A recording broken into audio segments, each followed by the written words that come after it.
So without further ado, Al Johnson.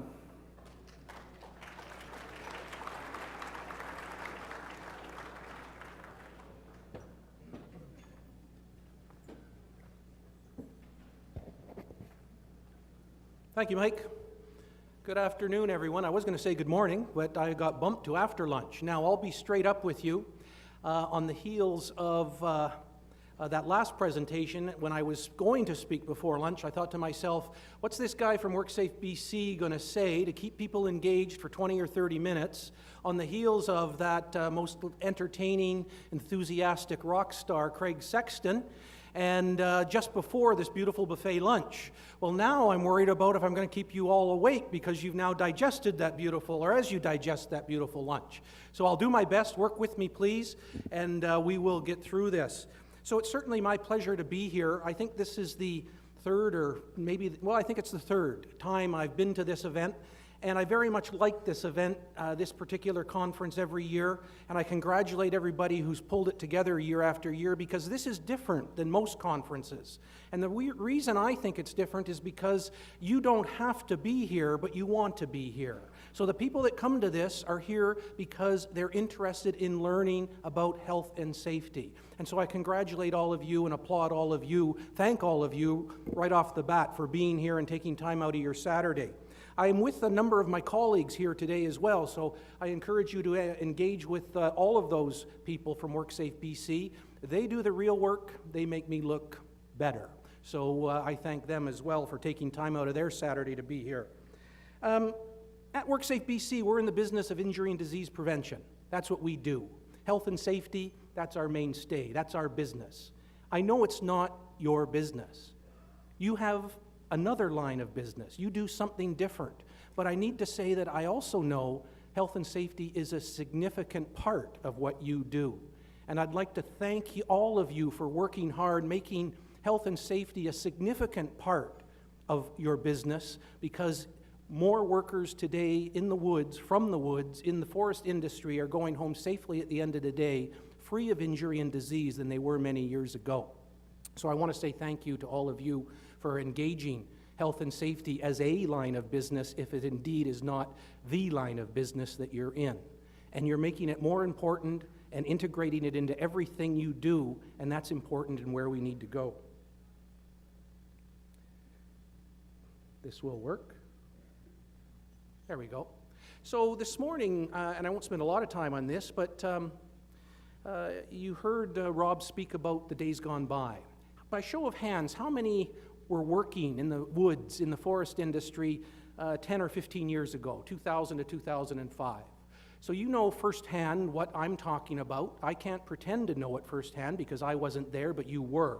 Those days, though, were certainly, it was a very deadly period. It were dark days, could be described that way. There were 33 deaths alone in 2005. 33 workers died on the job. Atrocious numbers, and it's not about a number. It's 33 persons that didn't go home to those people that love them. 33. We know that the prevailing attitude at the time, 10 or 15 years ago, was really one of, if you worked in the woods, you inevitably put your life on the line. And that was accepted behavior. Maybe not what people wanted to tolerate, but it was an accepted behavior. So if we fast forward to today, it's a whole new world. And I'm proud of that, and I'm hoping you're proud of that. Employers are engaged in health and safety. The BC Forest Safety Council provides an infrastructure that we all work with. There's an emphasis on training and supervision. And there's a culture, the culture of risk-taking has been replaced by a safety-first approach. And that's critical. We're starting to think the right way. The forest industry today, we know that workers do not need to die or get hurt when they cut down a tree or transport logs. We recognize that. We believe in that. We know the overall industry has vastly improved in its safety practices and continues to improve. Remarkable achievements have been made, and those continue to be made. There are certainly fewer injuries and fewer fatalities. I like to say work-related deaths, because what is a fatally injured person? It's somebody who died. They died on the job. But there are fewer of those today, and that's a good thing. There are certainly fewer work-related deaths. And you're getting good at safety. Absolutely. You can be proud that you, as an industry, are getting good at safety. But let me ask you, maybe good is not good enough. And I'll pose that question to you to think about. Maybe this is certainly no time for complacency. One serious injury, one fatality is certainly one too many. I think we would all agree to that. And there are new hurdles that are facing your industry as we move forward in the years to come, such as the aging workforce, certainly the influx of new and young and inexperienced workers, increasingly difficult terrain to harvest timber from, and everything that goes along with that, and certainly the realities of what I call a contracted or congested environment that you work in.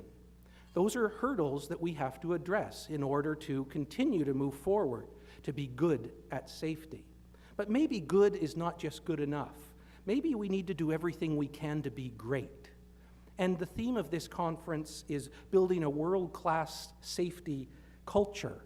So maybe in order to start that journey, we need to be great and think about safety with the perspective of greatness rather than just being good. We need to be world-class in health and safety in the woods. We certainly need to continue to build world-class safety. So what are the characteristics of a world-class organization? These won't be new to you. These are straightforward. You know what I'm talking about. It's not about the rule book. It's not about the regulation that WorkSafeBC drives, if you will. It's not about the OH&S program that you have in place. It's not about the paperwork.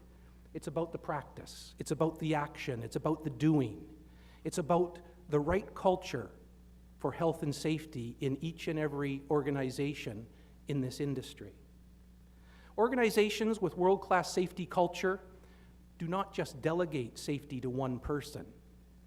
They certainly have engaged workforce where everyone feels responsible for safety.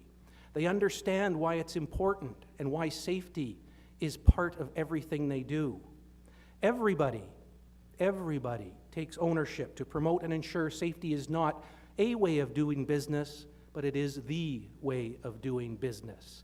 That's what world-class safety is about. CEOs and senior managers make their commitment to safety very visible.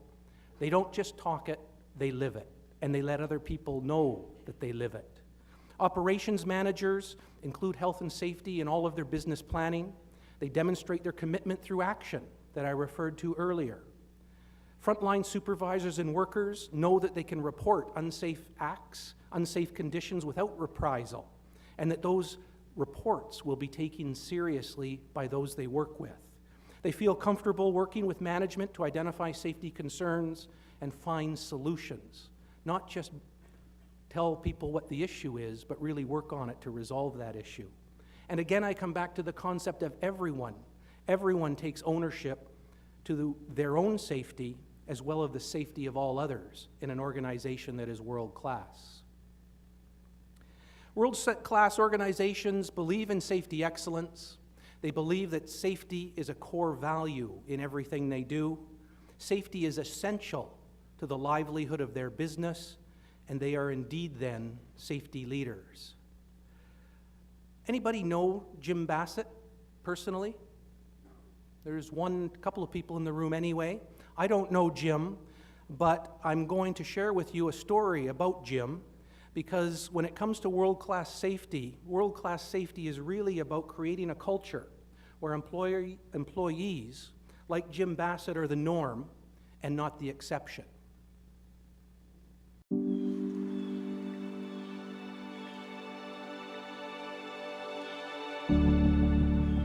I loved it from day one, to the first time I fell a tree, and still loved it even on the last day.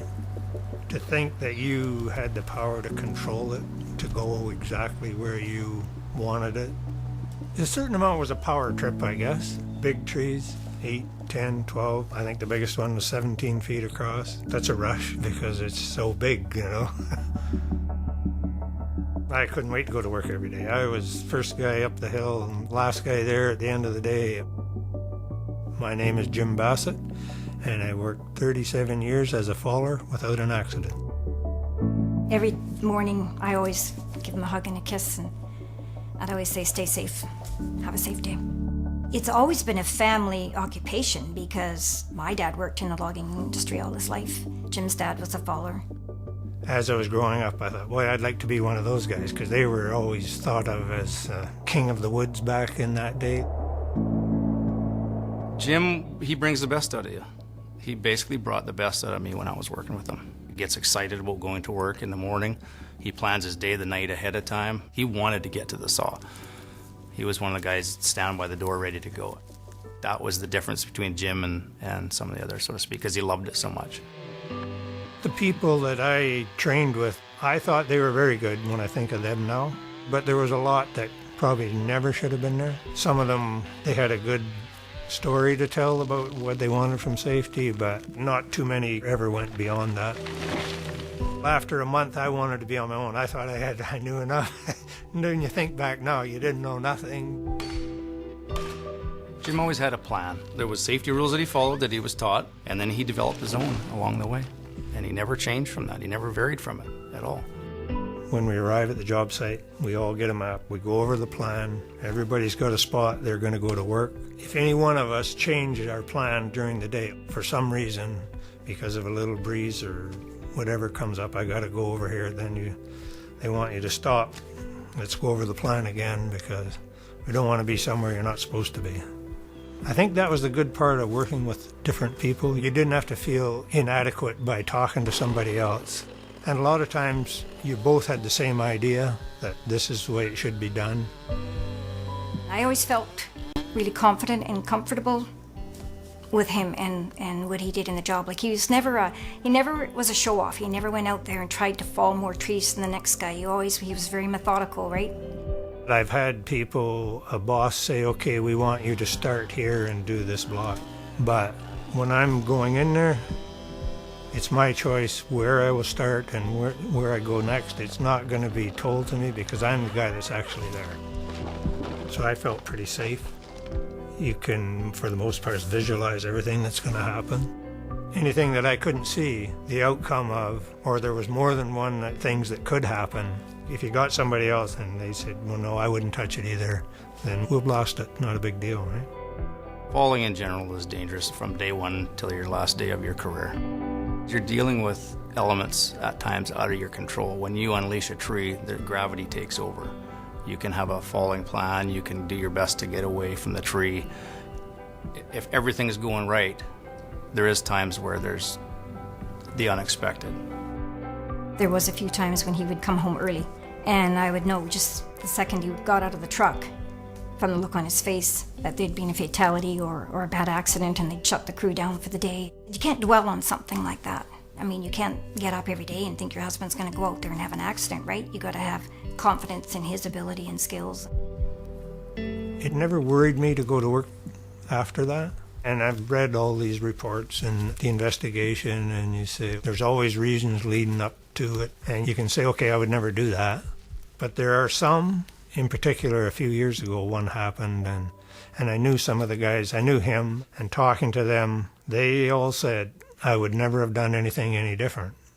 But he just didn't see whatever it was that got him, right? The last few years that I've worked with a few contractors here, very high standards on safety. And even today, the standard is like you're checked every week. You know, like you sometimes didn't see your boss for sometimes 2 weeks back then. Jim isn't afraid to say no to something that he doesn't like at work. He'll put on the brakes and say, stop. We're not going to do it this way. This isn't going to fly. And make a new plan and go from there. Like, he's just that type of person. If you don't know that you can do this safely, don't be scared to say you need help and get another opinion. You should never feel you have to do something unsafe, right? And I think they're all told that today by the course before they even start, right? You have the right to refuse unsafe work. And we're all told that every time we go to work, you know, anytime you feel unsafe, you know, stop. With Jim, I think a big part of his safety was his family, his dedication to being a good husband, a good father. You know, when I met Jim, I was in my early 20s. Those years, you're fairly young and wild and crazy, but he He made me realize the importance of coming home every day. You know, he planned to do everything right at work so he can carry on that at home. I feel good about the career ahead, and you hear lots of people say that. You've got to feel pretty good when you went this far without a bad accident or an injury. It is the best job in logging and forestry, as far as I'm concerned.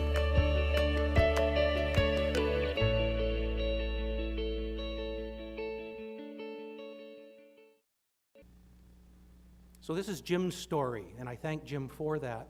37 years, now retired, and those 37 years he worked accident-free.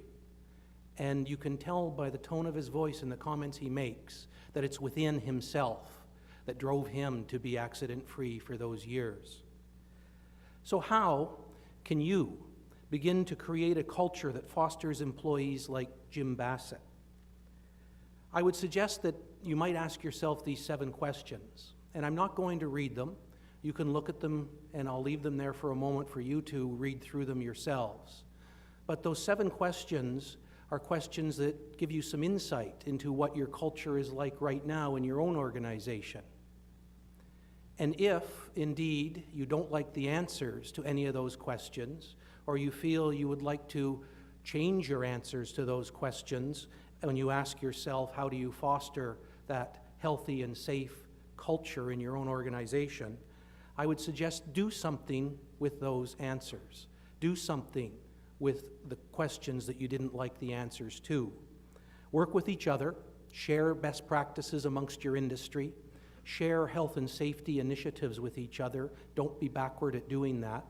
Work with the BC Forest Safety Council, absolutely. They are a resource there for you. And then work with WorkSafeBC ourselves as well. And get answers to those questions, because that's how you begin to think about and implement this thought process leading you towards a healthy and safe culture in your organization. So I'm going to leave you with one last thought, and it's a little more personal. It's not about your organization, it's about you individually. Maybe, just maybe, world class also begins with each of us individually. We have to set the bar higher. We have to aim for great, as I've spoken to. Don't be afraid to think big and think world class. In that regard, I would say my challenge to you, and I'd like you to think about it and maybe challenge others that you work with in this regard, but my challenge to you in leaving here today is to make safety personal. Craig touched upon it in his presentation before lunch. Making safety personal is really where it begins. And it starts with setting a personal safety goal. My goal is 0. 0 is usually a bad thing, right? You know, zip, zilch, nada. Like when you're talking pocket money, or a team score, or a test result. But what if 0 meant something else?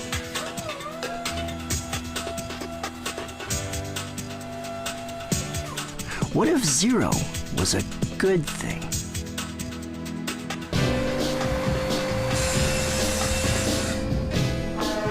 What if the goal was 0? What if the goal was 0?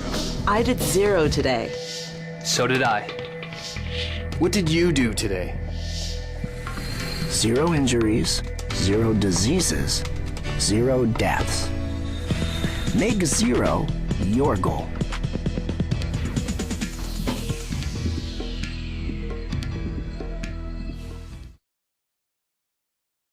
Thanks, everybody. Thanks very much for listening. My pleasure. The question is where? As a worker or member of a safety committee, what's the best way to, there we go, get your safety information?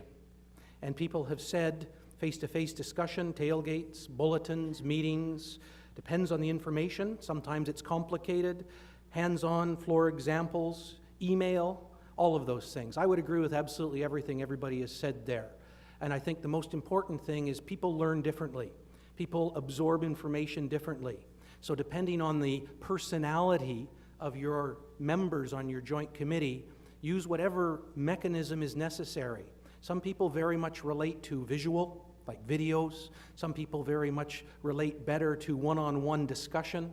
So I would just encourage you, there's no silver bullet to how a joint committee gets their information and retains it and passes it along, but explore all those opportunities, all those ways of doing it, and many of those ways will come together to get the message across. So I think you've captured in the votes that are there different ways of doing exactly that, and I would agree with all of them. Not that I'm a Donald Trump fan, but I did read his books years ago, and he does have something that always resonated with me, and it goes something like, never do something over the telephone when you can do it face to face. And so I like the idea there where 37 votes said face to face, because you get that personal interaction, and I don't think anything can beat that either. So I would encourage joint committee members to get out and talk to the rest of their workers that they represent. I would encourage the joint committee to make themselves visible and then pass along that information accordingly. Thanks very much, everybody.